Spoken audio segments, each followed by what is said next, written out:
Hello everybody, welcome back to BareRose Garage. What are we going to talk about today? Well, we're going to talk about one of my favorite things. Giggle juice! Better yet, distributors and ignition systems, and which ones I prefer, why I prefer them, and when I prefer them.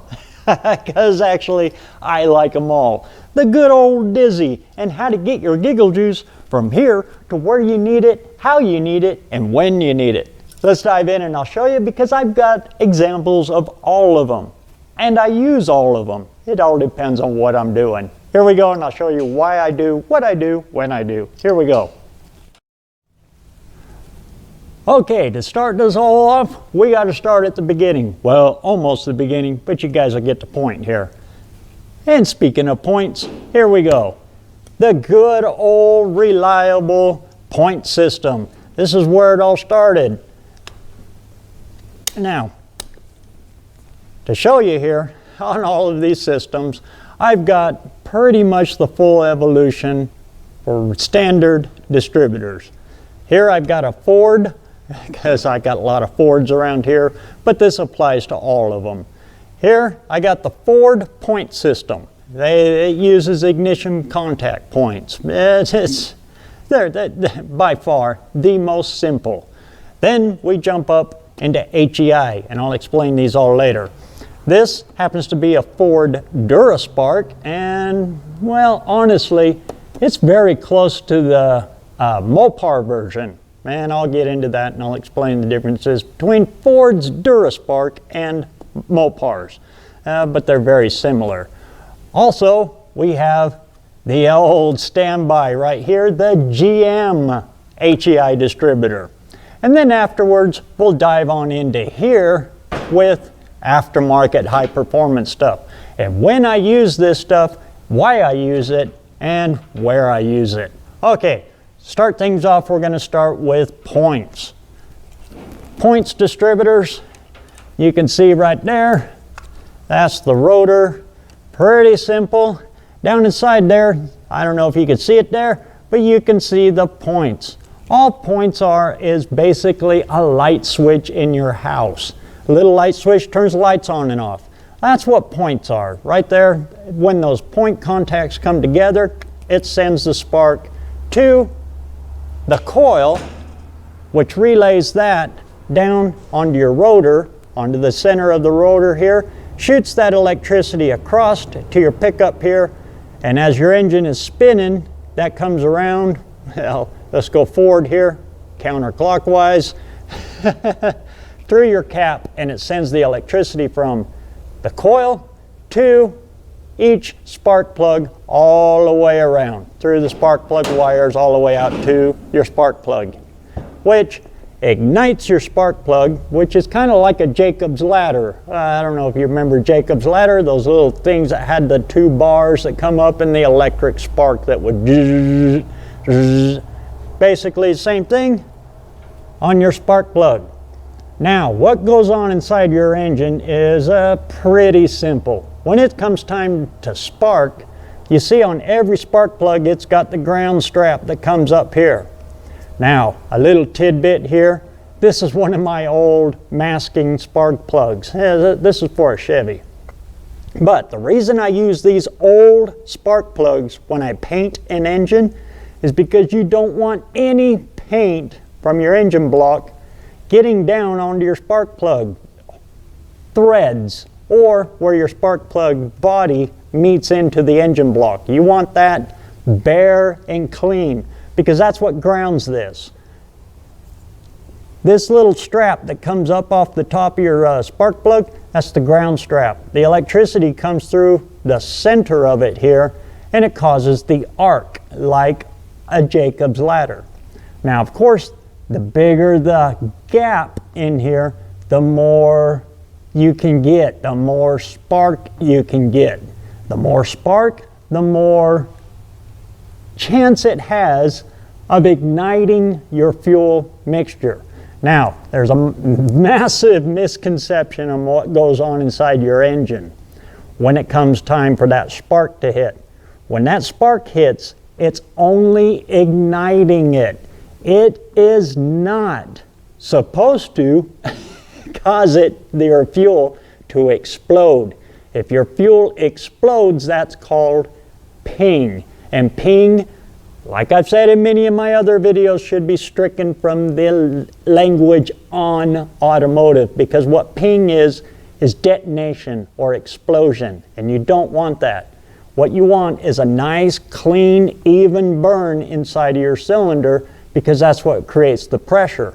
A burn creates pressure. The more pressure you have, the more force it puts on the piston to drive it down, which translates to more force on your crankshaft spinning, which equates to more giddy up and go from transferring all that to your rear wheels or front wheels or all four, depending on what all you got. But that's where your power comes from. Now, the secret to an ignition system, like I said, is to get the most spark you can out of your spark plugs. Not the wires just transfer it over. Okay, so that's the basis on all of these, and that principle applies to no matter what distributor you're using. Okay, so we've covered that. Now, the good thing with points. Now this, like I said, is a Ford distributor, points distributor, but it applies to all of them, whether it's a Chevy, Mopar, Jaguar, whatever internal combustion engine that is using points pretty much falls under this. Okay, with points, they're kind of delicate. You can see them down there. Their contact pads are very, very small. So you can't run a lot of giggle juice through them. Now, the way it gets its juice, and this is kind of cool, comes in off your coil. Now, I use this coil because this, by far, is my favorite coil of all makes and models. It just so happens to be Ford Motorcraft Yellow Cap. These things last. I have pulled these things off of ancient cars with 1,000,000 miles on them, and the coil's still good. By far the most dependable coil ever made. But there is a drawback to it. On a points distributor, your electricity comes in on the positive side right here. And what a coil does is it converts the 12 volt to right around 10,000 volts. I know, now you see why they call them lightning whirlers, because that's pretty close to lightning there. What it does is it takes the amperage from your battery, your 12 volt, it runs at whatever amperage it is, that number is going to vary. But what it does is it takes a 12 volt, let's say 100 amp, right? Just number off the top of my head. What it does is it uses the amperage to convert to voltage, and it's all happening inside of this magic voodoo little cylinder, and converts all of that to around 10,000 volts that shoots out of here, which goes again to the center of your rotor, arcs across through here, or follows all the way to here, and this points to whichever, by touching it, touches whatever cylinder you're wanting to send that giggle juice to. Now the problem with points though, like I said, 10,000 is about all it'll handle through here. And 10,000, you've got to run a pretty shallow gap in there. So again, referencing back to the old Jacob's ladder, you're down here where the spark is actually pretty small right there. So do they work? Oh heavens yeah, they work very well, and honestly that is the easiest of all of these to repair and diagnose on the side of the road, because when your ignition goes, you'll know because if it's happened a few times, you'll know immediately what's going on. The way the car dies is very distinctive when there's a problem here. And the way you fix them is pretty simple. There's only two little screws right there. The points pop out. You drop a new set of points in, tighten them back up, set your gap on your points, the gap determines how long, and we go into dwell and all that, but I'm not going to get into that. I'm just comparing all of this. Anyway, you can fix this on the side of the road in about 5 minutes and get you back up and going. Also, there you carry a little points file around. Sometimes your point pads will get a little corrosion on them.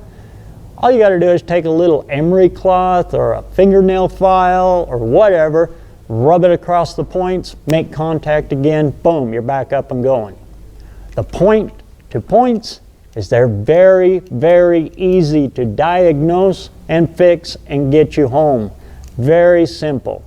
Their drawback of points, though, is they can only handle about 10,000 volts. I know some people go any higher than that, but for dependability and reliability, that's about all they're good for. Now that was industry standard for all of them, clear up until about 1972, 71, right around the early 70s. Well, when the early 70s come along, the EPA kind of got involved with the automotive world. We all know we call it the smog years. And auto manufacturers were scared about the fuel, the quality of the fuel. So they needed a way to get more spark, and also because of the lower fuel quality, they started dropping compression like crazy in all of their engines. I already did a video on that. I might put a link up here explaining what happened during the smog years and why we lost horsepower and all of that. At that, they decided to jump up the spark gap. By increasing the spark gap and way increasing the amount of electricity, they knew that they could run a retarded timing with lower compression and still maintain a little horsepower by dropping all of the stuff that makes horsepower out of an engine. So they went with HEI. Now this is the Ford version. Here's the ignition box that also has to go with it, and I'll get into that. And here is the General Motors version of it, or HEI. This is the one, actually GM is the one that came out with it first. But I'll do it on both of them here because the Ford version is very similar to Mopar. And I'll explain that now. Now, the way HEI works, HEI actually stands for exactly what I'm talking about here. It stands for high energy ignition.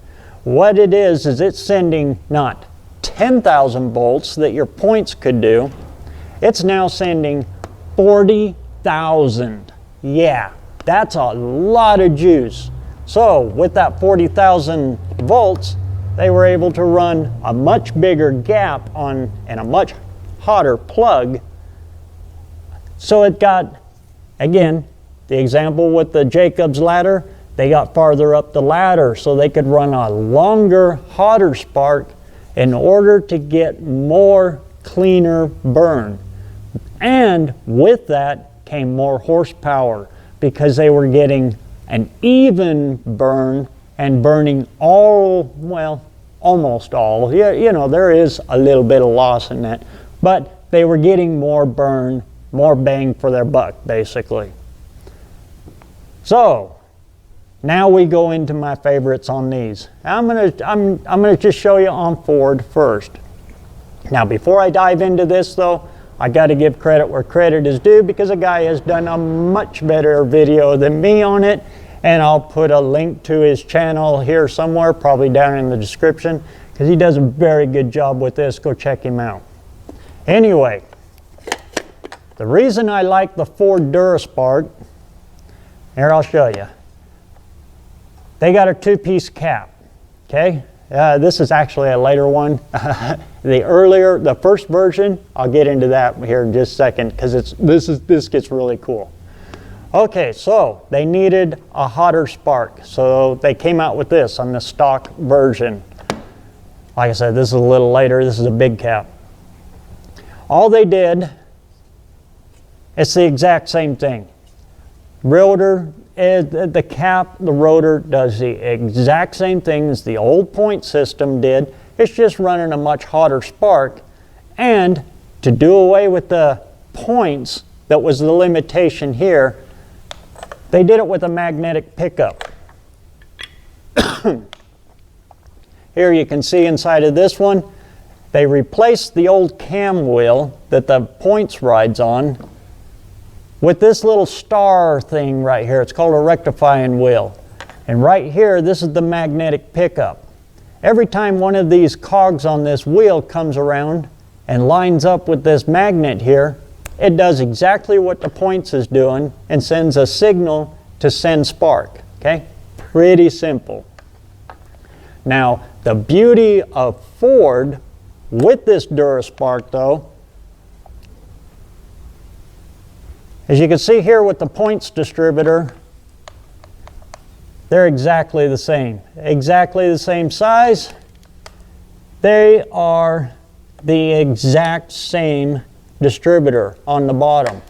All they did was make the rotor a little taller. They installed the rectifier wheel instead of the cam for the points down here. And instead of the points, they put in a magnet pickup. This is basically a Pertronix aftermarket points conversion, all in one.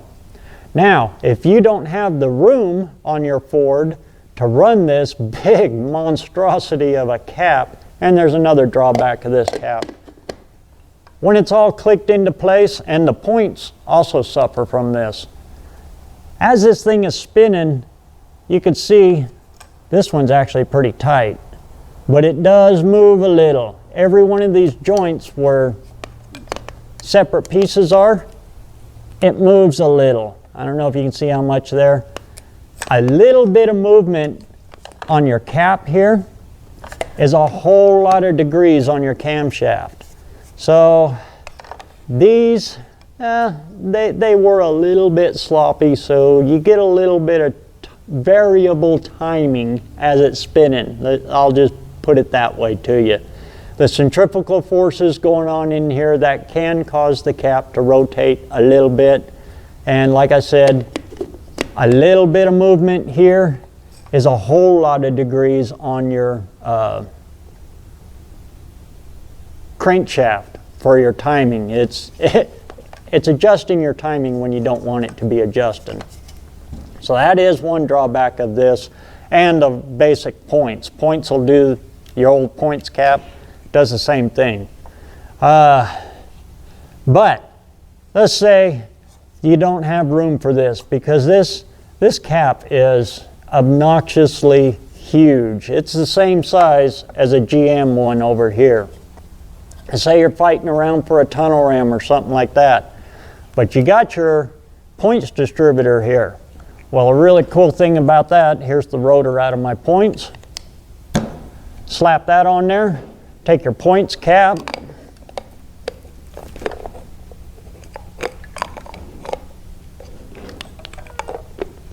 there you go. Snap her into place. There you go. You got a small cap conversion. The only thing you got to do now is change your wires, because on these old point systems, they generally run solid core wires, or they're not HEI compatible. So if I was to run this way, I'd get a lot of spark arc through my wires, a lot of crossfiring going on. So get yourself a pair of spark plug crimpers, buy a universal fit set of HEI wires, rebuild your wires, and there you go. Now, if you don't want to go to that extent, you want to use the HEI style male cap ends. Ford also sold this distributor in this form, this basic form here, so I don't have to take that apart again. Exact same thing to AMC and International. Now on the AMC and on the International, it was too tight of a fit around everything that they had. They had to have a small cap So they actually make a cap, and again, check out this guy's video that I actually learned this one from him because I never knew it. If you get that international AMC cap, it's the same size as your points cap. It is a little bit taller, but you get the idea. It's the same size around, but it has the male ends instead of the female socket ends of your old points. Then you can run your HEI wires if you want to do it that way. And this type of wire doesn't collect water. There's no socket for water to build up down inside. So if you're in a rainy or maybe a four-wheel drive or any of that where you're exposing your engine to a lot of water, maybe the female end one is the right way to go for you. Point is, it's all stock stuff that you can buy off the shelf and you just convert it to an HEI system. Very simple, very easy. And as you can see, I don't know if you agree with me or not, but that's a lot cleaner than this big old monster up on your motor engine. Okay, so that is the Dura-Spark from Ford. Now the difference between this and the Mopar system, Mopar never went HEI. Mopar stayed with 10,000 volts. This one puts out about 40,000, so you can run a much hotter spark. Mopar and Ford though, you gotta have the ignition box. This is the Dura-Spark ignition box. It wires in very, very simple. You can see there's only 1, 2, 3, 4, 5, 6 wires. That's your entire ignition system, and it is super simple to wire in. The magnetic trigger that's inside of here for the Dura-Spark is actually only 3 wires right there. This one is a ground wire. 2 wires, I'm sorry. I knew that was wrong. Ford doubled up on their grounds because this inside of here is a very, very, very basic computer system. There's a computer chip inside of here that's all silicone protected, epoxy, not silicone, but epoxy protected inside of here. Your biggest enemy in electronics is power surges. So the way Ford tried to get around that, well, not only power surges, but elements. And we're going to get into that. But power surges and elements, okay? To get around the power surges, Ford would run a separate ground wire into the distributor that grounds it to the distributor itself.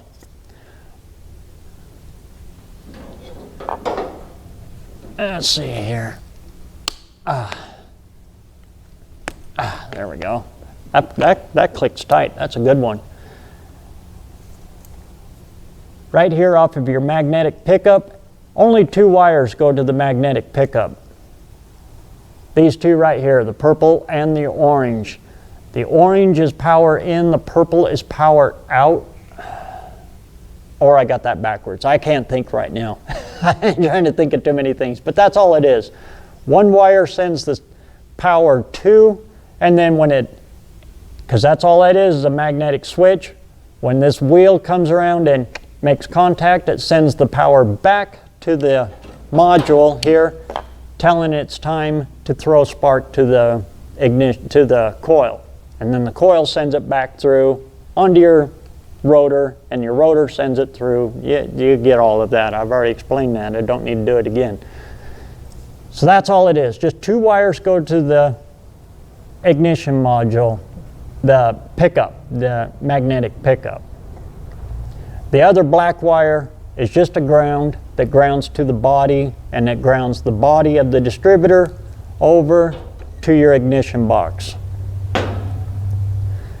There was a little bit of a drawback to that, and it's a drawback of just a serious drawback from all Fords and ignition systems.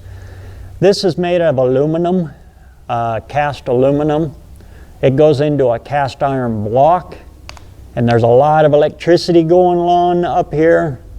So all of that electricity and electric noise that's going on through all of that transfers down through the mounting body for these things, and it causes electrolysis from your distributor body to the cast iron. These things really like to fuse into place.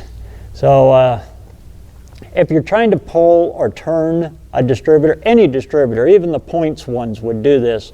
The points one's not as bad as quick, but these HEI ones, yeah, they really like to do it, especially on a Ford. It has to do with the way that the electricity is run through a Ford. It's all centralized right around the front of the engine on a Ford. So anyway, it would cause these distributors to lock into place with all of the electrolysis going on here on the shaft where it mounts down into the block. Whenever you're doing a distributor, Chevy, Mopar, Ford, whatever, do not try to twist or turn or pry on this part of the body. It's totally wrong. Always go down here. Twist and turn off of this part of the body. In fact, on the newer ones, they've got a flat spot down here that you can actually get. You're supposed to use a special distributor wrench to get them to break loose because of that electrolysis that happens down here, and it'll kind of weld itself, corrosion weld itself to the cast iron in the block. So that's my little bit on that, on how to ensure that you don't snap these things into pieces, because if you pry up here on this part of the body, it will. This thing will shatter like glass, and you'll end up, I've seen some of them that just explode, and you got pieces and chunks of the body that fall down inside, and then you're pulling an engine and getting all that stuff out. It just leads to a very bad day. Best way to do it is to grab a hold down here. In fact, this one's even got it right down here on the very end of it here. It's actually hexed, so you can get I use a pipe wrench. I got a small pipe wrench that just fits inside of there, and I tap on it on both ways. I'll tap it this way, pry it out of there, stick it on the other way, give it a couple of taps with a hammer to break it loose, to get it moving. Then once it's moving, then you pry on it like this, and then it'll come out of the hole. Some of them you got to fight pretty hard, but this one here I did quite a bit. Anyway, so that's the electronic Dura-Spark for Ford. Mopar is almost the exact same thing. You guys got your orange box just like the Dura-Spark, but Mopar stayed with the points amount of electricity. They went a different way, in my opinion, that didn't work. That's why in the 70s, you could hear a Mopar start. Fords and Chevys, you go in and hit the key and boom, they'd fire right up. Mopar, you Mopar guys know what I'm talking about. They're a wah wah wah wah wah wah wah wah wah wah. Why? Because they're only sending 10,000 volts. These things are 40, roughly. I know those numbers vary depending on what, I know they're just rough numbers, but they're dang close to 40,000. Okay, that is the Mopar, or the Mopar and Ford version of the electronic ignition. Another big thing about these, and this will come into more play when I talk about high performance ones. As you're going down the road and your engine is running, you have to consider that as basically taking your home computer, subjecting it to a Category 10 hurricane while an earthquake that is 12 on the Richter scale is going on. That's the harsh environment that is going on underneath your hood. And while that's going on, you got a lot of what's called electric noise coming through. Even with HEI wires, these things are producing a lot of escaping electricity into the environment, and it's called electric noise. When it comes to electronics, especially these guys right here, Mopar guys, Ford guys, do not mount this close to your spark plug wires. Try to mount it someplace where it's isolated from that. And, oh Lord, this is where Ford fell apart. Back in the day, we used to hit the junkyards, and every single one of these that you found out in the junkyard, you bought it. You just went through and bought all of them, because if you bought 10 of them, 2 of them are probably still good. And you took them and you stuck them under your seat, because Ford really liked to mount these in the goofiest, oddest places. For example, this one came out of a van. This was mounted under the battery. Yeah. Does that make any sense? Not to me at all. This should be dead. Well, that van didn't have a lot of miles on it, which explains it. Because all that battery's got to do is boil over, get too hot, and it would leak right down onto these. And as soon as that battery acid, pour battery acid over your computer and see how long it lasts. So these were pretty famous for going out. Another drawback that Ford was doing is they would mount these up close to the firewall or up close to the hood, and water would run down on them. And well, you take your cell phone or your desktop computer and throw it in the lake and see how good it does. Most of the problems of these Dura-Spark spark boxes going out wasn't because of bad craftsmanship with these. It all came down to where Ford, in their infinite wisdom, decided to mount these. So, if you got an old Ford and you're running a Dura-Spark, try to protect this, but don't encapsulate it, because this sucker gets hot. It gets really hot as it's going. So it's got to be open to the air as well, so it can cool itself. It's actually designed as a heat sink, so it tries to keep itself cool. Best place to do it would be underneath the fender well, away from any other electronic interference, and just try to keep it dry and cool as much as you possibly can. If you can do that, these things will last. Now, back in that's my one gripe about it. My second gripe about it is because it's not this. Here we go, the king daddy of them all. The GM who invented all of this stuff, HEI distributor. Now the cool thing about the GM style is the coil is actually mounted right to the cap. It's part of it. This is an aftermarket XL coil, but the stock one almost looks like it. Well, this one's a little fancy, but goes in the same spot. Now on a GM one, they use these hard prongs. I've already undone them so I can play with this on camera. But when a GM is locked into place, they do not twist. These arms come down, these J arms, spring arms, come down and lock this distributor into place, so you get very little cap movement on a GM. Chevy, Buick, Oldsmobile, all of General Motors products use these. Now the cool thing about these is this box, and Chrysler, you guys' orange box, all of the electronics that has to be mounted somewhere, protected somewhere, all of that stuff, Chevy put it here, inside the distributor.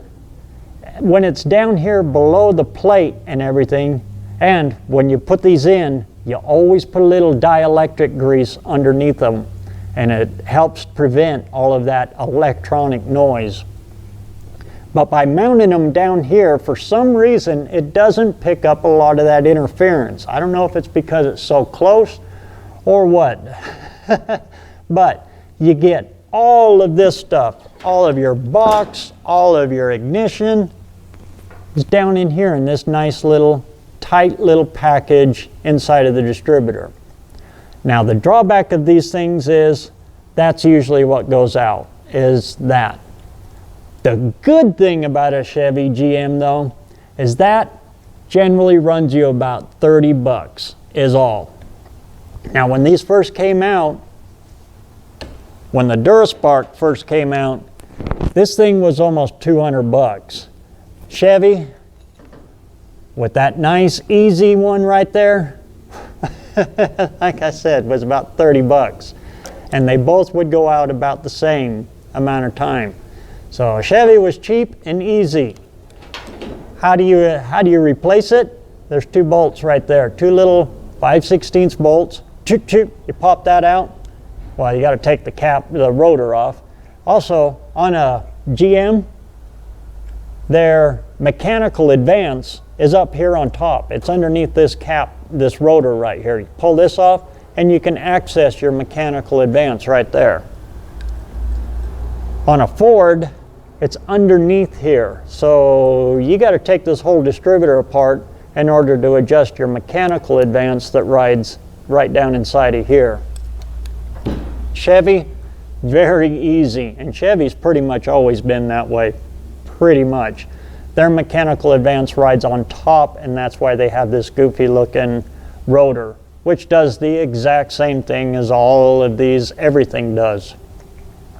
Anyway, these things, they still supply 40,000 volts, so you can run the hotter spark and get that dependability and that power out of that hotter spark. And if you're not very good at tuning a car, you can't get that by ear, you haven't trained your ear yet to be able to adjust that timing in perfect, that hot spark will make up for a lot of okay timing. It'll make your okay timing sound like you know what you're doing. It's much simpler to get them to run and run okay or even pretty good with a GM because of all of that. And it's all built into one easy, nice package. Now, the trick with these though is you always buy another ignition module. You throw it in your jockey box because that is the common thing with all of them. With Ford, it's this great big box with all of these wires. Mopar, same thing. Your guys' orange box, brown box, black box. I don't know, they come in other colors. Most of them are orange. Same thing, you got the big old ignition box. Now the electronics in here is what's controlling how much spark, when to spark, and all of that stuff as well. It's what's reading the magnetic pickup. Now if I took this apart, you would see that took all of this off and showed you inside. It's pretty much this. It's just a magnetic pickup in there that as it spins around, it grabs its signal all right here, right off of the ignition module, and it's doing it all in that nice easy package that has only got 3 wires, 3 easy little wires to deal with. GM, the best of all of them. Now, when I say GM though, they do make Ford distributors that are like this. If you've got the room, we've used them many, many times. If you've got the room, that is a big upgrade for a Ford. They just put this bottom part of this distributor into the upper part of this one, so you get the best of both worlds. And but in a Ford, especially in a big block Ford, you really got to make sure you got the room, because that is the massive drawback of these, is they are mother oven huge. That cap, that everything, because it's all in one. You don't have to mount a coil because your coil's right here. It's all in one, so it makes the cap huge, and I would say it's pretty heavy, but by the time you add up everything here with the coil as well, they're about the same weight. It's just all in one distributor. Kind of a one-stop shopping with this. Okay, so my preference with all of this. Well, when it comes to the points distributor, I don't use them anymore. About 12 years ago, I would have said this is the most dependable and reliable, as long as you're not going through a lot of water, because you get water down inside of here. Yeah, these you got to get out, pop your cap, blow all the water out of it to make it work again, but it doesn't affect it any. You just blow it all out, dry it out, and it fires again. They're not waterproof, but they don't, water doesn't ruin them, if that makes sense. But the quality of parts that we're getting now is horrible. It is damn hard to find a good set of points and condenser. So I have stopped using points. And it doesn't matter where they're made. Prime example, I did a little 9-in tractor for a friend of mine, and he just wanted it tuned up. He had new points, new cap, just a basic tune-up on it. I stuck the points in that little thing, and he drove it for about 2.5 hours, and it quit him. The points that he bought were made in the USA. They looked like good points. When he called me up and said there was a problem with it, I thought I'd screwed something up. So I dropped everything and went running right over there to help him. What I found in it, though, is when I pulled the cap off, the contact pads on the points were laying in the bottom of it. They were junk points. So after that, I talked him into buying a Pertronics points conversion. And to this day, that little 9-in tractor hasn't skipped a beat, and it's used all the time, either sickle mowing or plowing driveways or whatever. That little sucker just keeps right on going. So points, nowadays, I have stopped using them because it's not to the fault of the point, to the distributor itself. It's because I cannot get dependable parts anymore.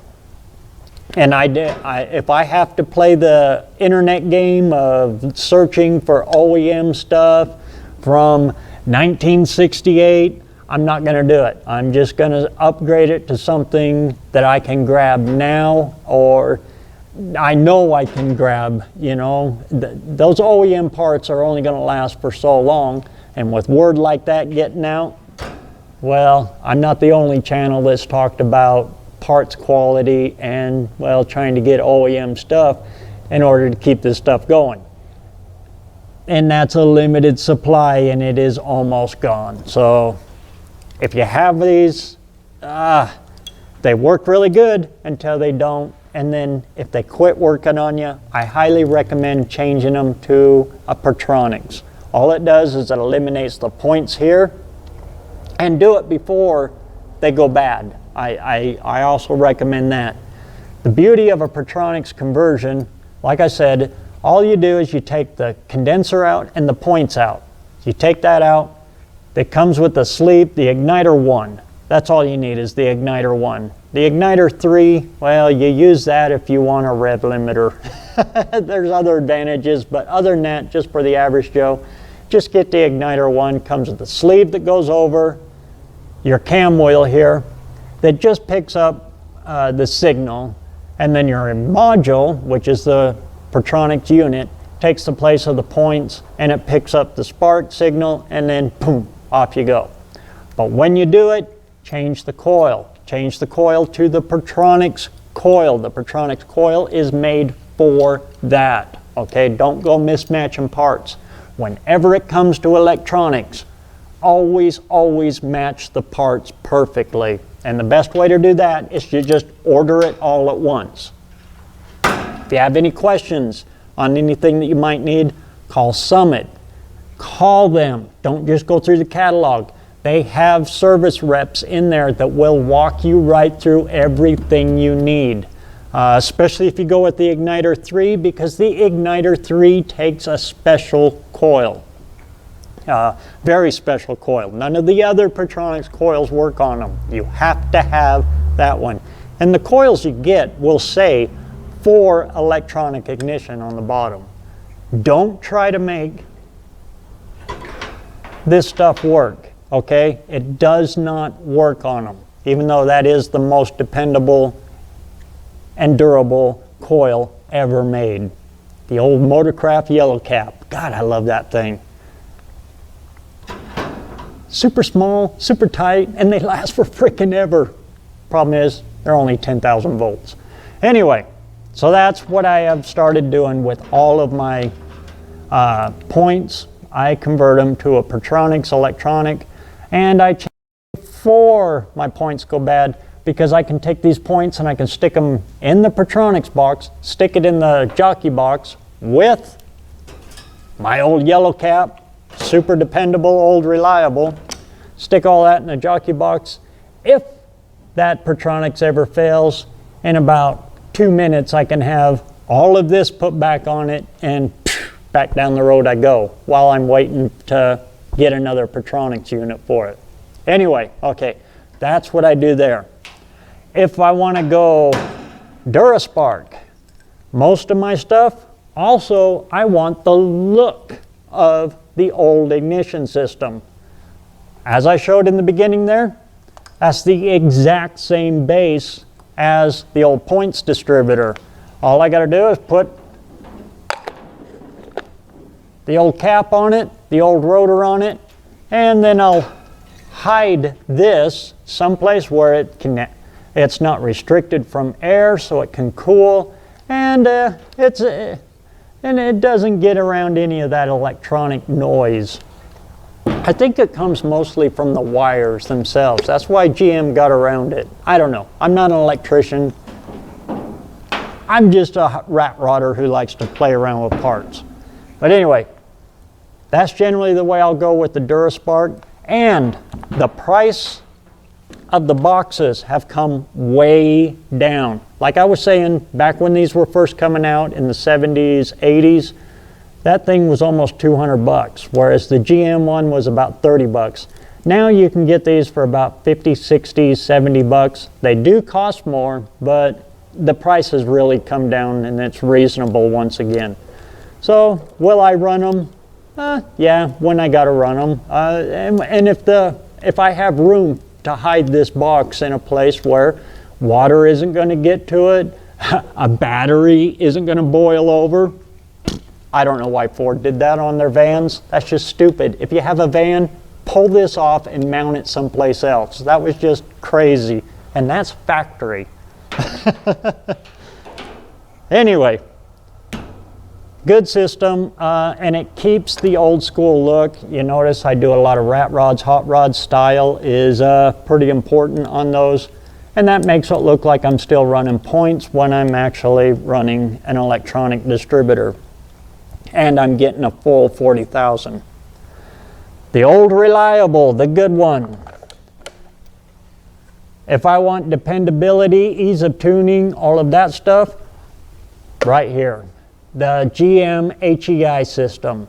Like I said, they do make this for Ford and Mopar as well. As long as you've got room, this one is trouble-free, it's cheap, and it's all in one. So I love this one too. It just takes up a whole lot of real estate. So there's some situations I just can't use them.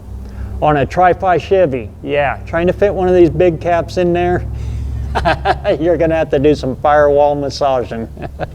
But they run very well, they're very dependable, and like I said, cheap to fix.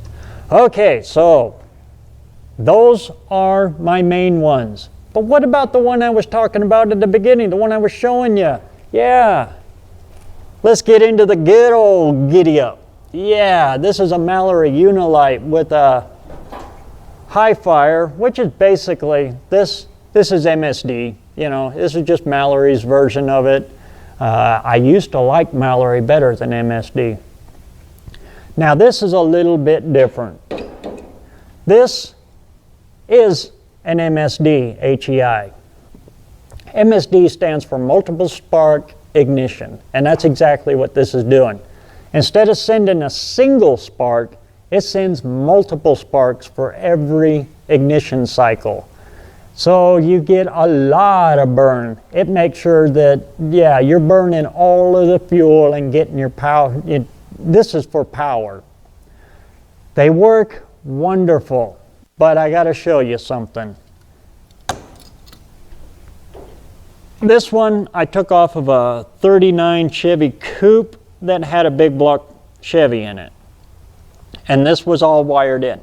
Now that Chevy ran and drove, but you could tell it wasn't hitting like it should on a big block. Now when I opened the hood on that Chevy, I knew exactly what was going on. It sounded like, well, maybe the timing's off. But this is what it was, and I see this all the frickin' time, and it burns these up. You see right there? See this wire right here? This is exactly how I had it. I pulled it out of the car and I left it this way as a reminder. This ground, you see on these MSDs, all of these boxes, there's two blacks and there's two reds. Get it up here so you can see it. There's two blacks and there's two reds that come off of here. There's a big one and a little one. This one right here is supposed to go to the distributor, to your coil. This to the distributor that wires in. Right here. You run this backwards. Like I said, there's two blacks. There's a heavy black. The heavy black, do not ground this to the body. This goes all the way to the battery. Your big red goes all the way to the battery. You can fuse the red one, put an inline fuse in it if you want, which I highly recommend, ultimately recommend. You always put an inline fuse on it. But that goes straight to battery all the time. This goes to the battery all the time. It's a solid, total ground to the battery. This one goes to the coil. It goes to the ignition side of it. I have seen this happen so many times. And you notice the shrink tube that they tried to put on here is all burnt and got hot. All of the wires here got really hot because they were cooking this poor little box. Now these boxes, they had a reputation of being kind of questionable. And I know a lot of hot rodders that actually will not use these boxes. And it all come down to not only the wiring, which I'm going to get into now. If I have a car that is still running the stock wiring, I will not use one of these. I will never, ever, on any of my vehicles, tie this into a pre-existing wiring system. Because these cars are old. These cars have seen the road for many, many years, many, many miles. They have sat in barns where the mice just love the wiring. These boxes are delicate, very delicate. So the only time I will use one of these is if I wire the car myself from headlight to tail light, from dome light to dash light. All of the wiring. I want to eliminate any chance of electric pulses going through and popping this box. And the reason for that is this one inside of the GM HEI, like I said, is about 25, 30 bucks. This one run you about 75, 50 to $75, maybe a $100 bill for this one. This sumbitch is about 600 bucks. Yeah, I'm not putting 600 bucks up against wiring that has been in the car since 1957, if you get what I mean, all right? If you're gonna use this, it's great, it's wonderful. You will gain a lot of power. Not only do you take advantage of the 40,000 volts that's going through here, you got the rev limiter, you got everything you want. Plus, it's sending multiple sparks every cycle. You're getting everything out of it. But don't stick it up against wiring that has been in there, corroded, mouse-eaten, mouse peed on for 2-3 decades. It's just a recipe for disaster. And every single one of them that I have seen fail in a street car, every single one of them has been guys putting it up against stock wiring. If you're gonna go this route, go all the way. Just rewire the car from headlight to tail light, dome light to dash light, and you'll never have any problems. And in fact, you're gonna solve 90% of the car's problems for the rest of its life, okay? Because you don't know how many hands have been in there tinkering and did little roadside repairs on. And the last thing you wanna do, that distributor right there, that's about 400 bucks. This, again, is about $600-700 bucks. This is $1,000. This is over $1,000 sitting right here in my hand. Just pay the 200 bucks for another wiring kit. I get mine from Speedway. I've got 2 of them, in fact, sitting on the shelf over there because it's the only kit I use. I have never had a problem with my wiring, my ignition boxes, any of them going bad, because I start over on my wiring, and those wiring kits are 250 bucks. 250 bucks that will save you 1,000, 100, 50 bucks all the way down the road. And it'll keep you out there getting the metal hot. And I hope that, I know this was a ramble-bamble, but the reason why I choose what I choose when I can choose it. I love every single one of these. It just depends on where I'm going to put it and how much I'm willing to put into it. Because sometimes it's not just what it is, it's what the whole picture is. So I hope that helps you get out there and get the metal hot. And we'll all get these old girls back on the road with the giggle juice. We'll catch you on the next one.